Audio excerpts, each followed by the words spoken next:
And the way the rubble went across the street, the Ryder truck, if it had gone off, it had pushed everything forward into the building.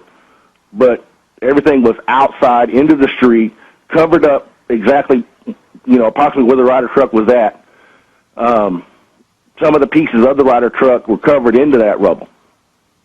They ended up, if I remember right, the news report said they got a VIN number off of the rear axle of the truck. The VIN number could have been pulled off of any body piece that they'd gotten off that truck. It necessarily couldn't have been the rear axle. The rear axle would have been demolished when that truck went off, just because of where the explosives in the truck were placed. And, of course, the seismographs picked up the two explosions. The eyewitnesses saw the ATF show up seconds after in full gear, saying they'd been on the 9th floor. The 9th floor was gone. I mean, it's just incredible. Yeah, and the reaction of the bomb techs that were coming out there were quick.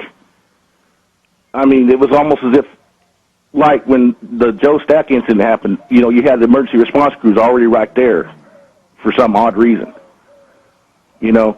And so what were people saying on the ground that day? Because we know police officers and others went public and said this was an inside job, and then they got murdered. Well, I can tell you that some of the survivors we talked to, they were just totally disoriented. They had no idea what it was or what happened. There was a few of them that said they seen a truck pull up, stop, and some guys got out. There were others that were further into the office that really didn't see anything, were just there and just happened to be caught in an explosion. But at that point in time, nobody really came out and said anything that I talked to that they thought it was an inside job. That I talked to personally. They didn't mention anything about that. They were more concerned about other people. No, I'm saying after the fact, when you're going through the rubble, you talked about other devices in the buildings. Mm-hmm. Now, going through the rubble, they were concerned. They didn't want us to go in right away because one of the, I want to say he was a federal law enforcement. It's been a while since it's happened, so it's kind of hard for me to remember. But they didn't want us to go in right away because they were telling us that there was a possible secondary device. Yeah, that was on the news. They said no one's allowed to go in because of secondary devices. Then it shows the bomb squad pull in, and the governor says they've removed at least 3 other devices. I mean, that's all on television when it happened. Then, of course, you have all the, 16 video cameras from the YMCA and from a credit union and from other facilities. The feds all seized those, and FBI agents told the LA Times about a year later that, yes, it showed John Doe number 2, but they were told to shut up, and they declared national security on all those videos. Now they claim all the cameras malfunctioned or were having their tapes changed that day. So just another incredible example of cover-ups. Exactly.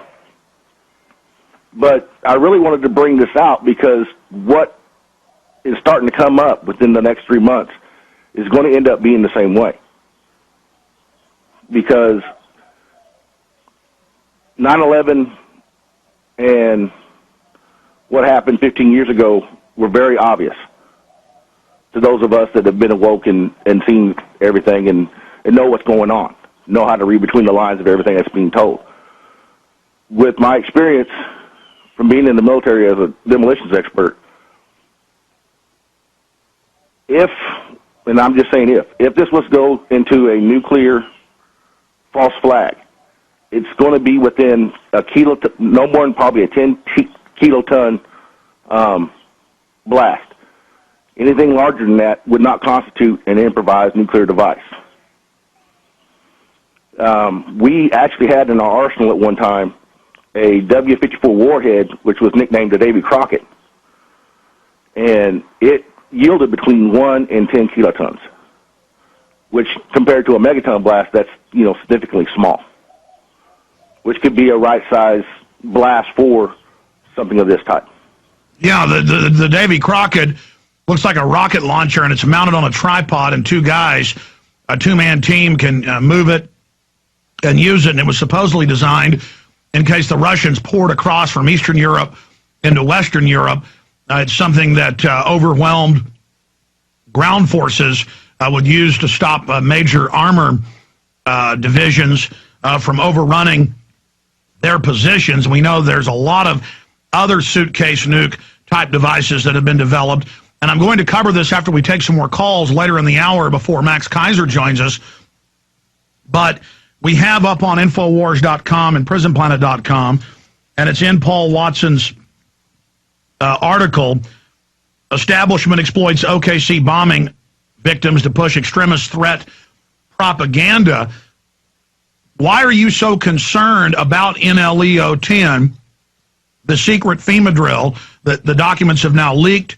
Mainstream news has it. FEMA admits that these are real documents where they're planning in Nevada multiple unannounced improvised nuclear device detonations. We know they use drills to cover their operations in case other groups of government that are surveilling them, thinking they're terrorists, catch them. They say it's only part of a drill. Why are you so concerned about this?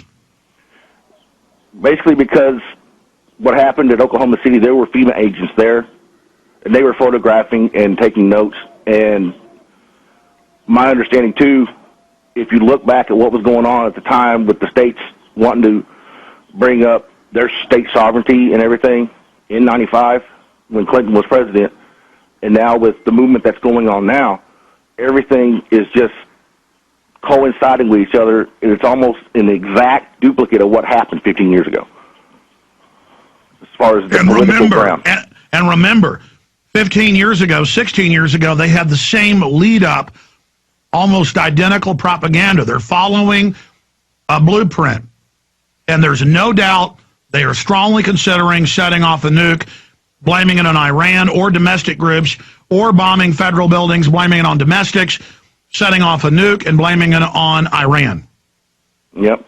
And with what you reported yesterday about what was going on in West Texas, that even more adds to the fact that, okay, this could be the scenario for this to go off on,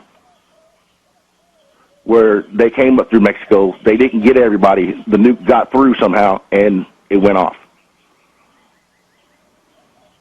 And that's what the CIA has been promoting through alternative news websites and different private intelligence groups, that this is going to happen. Can you imagine the power that this fear-mongering and this event will give the globalists to come after the American people if they do set a nuke off?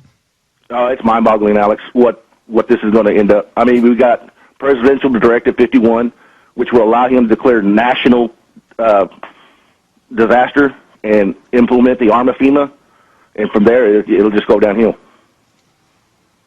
And in the last 2 years, they've gotten the grid in to take down the web, either entirely or selectively. They've got their full system in place right now for the first time ever, and it appears that they are moving right now. In fact, it's crystal clear this is what's happening. Sir, I appreciate your call. We're going to come back with Kevin, Curtis, Joe, Rocco, and others. I'm Alex Jones. We'll get into NLEO 10 and the false flag nuke attack after we take some more calls.